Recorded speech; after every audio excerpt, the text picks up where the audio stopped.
नमस्कार, आप देख रहे हैं एच भारत न्यूज और मैं हूं आपके साथ सानू सिंह चौहान। इस वक्त की बड़ी खबर उत्तर प्रदेश के मथुरा से आ रही है। मलूक पीठ की जयंती समारोह में शामिल हुए बाबा रामदेव संतों के साथ किया आध्यात्मिक मंथन। धर्म नगरी वृंदावन स्थित मलूक पीठ के जयंती समारोह में आज प्रसिद्ध योग गुरु बाबा रामदेव ने शिरकत की।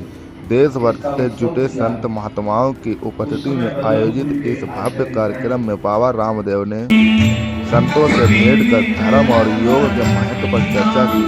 मलूक पीठाधीश्वर के सानिध्य में आयोजित इस उत्सव में श्रद्धालुओं का भारी सैलाब उमड़ा। बाबा रामदेव के आगमन से भक्तों में खासा उत्साह देखा गया।